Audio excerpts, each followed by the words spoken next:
Hey, I just thought I'd just do a quick comment on the results for the with the educational secretary. I just want to say, first of all, well done to all the students and the professionals who have fought long and hard for this result.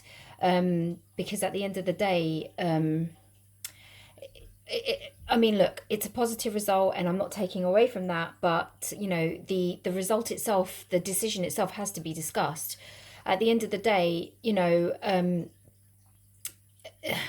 the teachers know their students, and we as professionals are not here to push forward an agenda. And it's so ironic that the government, what are they afraid of? Let me quickly explain. If there was no performance related pay, they wouldn't be in fear of an agenda. So there's words being thrown around, and I've got my notes here. There's words being thrown around in the news like grade inflation. Is it grade inflation? Is it grade inflation? So let's just assume that we do have a minor surge or a big surge of positive test results.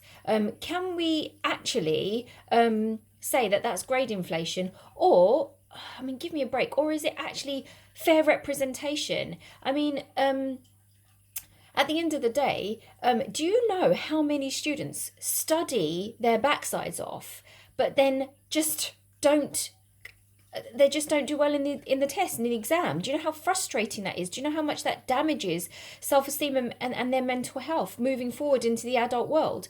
Like they is it grade inflation or is it fair representation? It's a question that we need to ask. If just because the current trajectory is the current trajectory doesn't make it right. It doesn't mean it's right. Doesn't mean the trajectory is right. Because at the end of the day, are we testing talent and intelligence, or are we looking for talent that in relation to exam taking?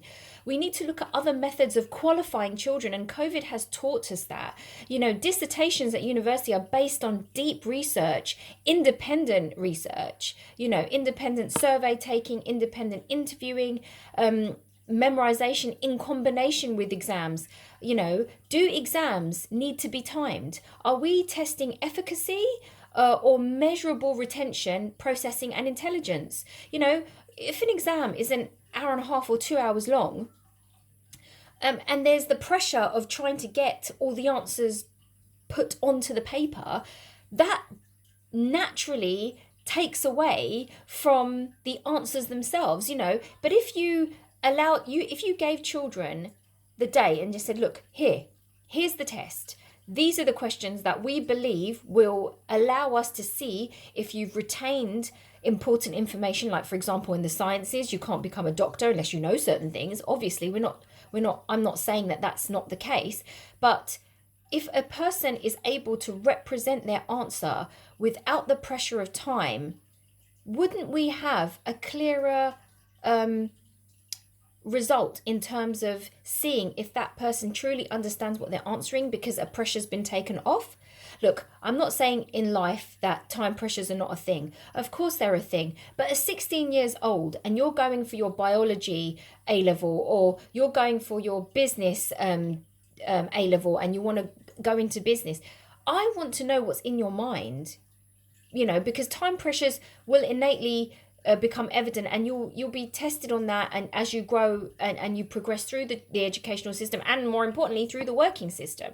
So what I'm trying to say is that there's so much frustration because the government fear that we have an agenda to push positive results forward because of pressures that they put on us. So they put these pressures on professionals, and then they're scared that when unexpected things like COVID happen, that they can't trust their professionals under their employment because of pressures that they've put on us. Well, shouldn't you turn around and look at the working environment that you have helped create, that Ofsted have helped create?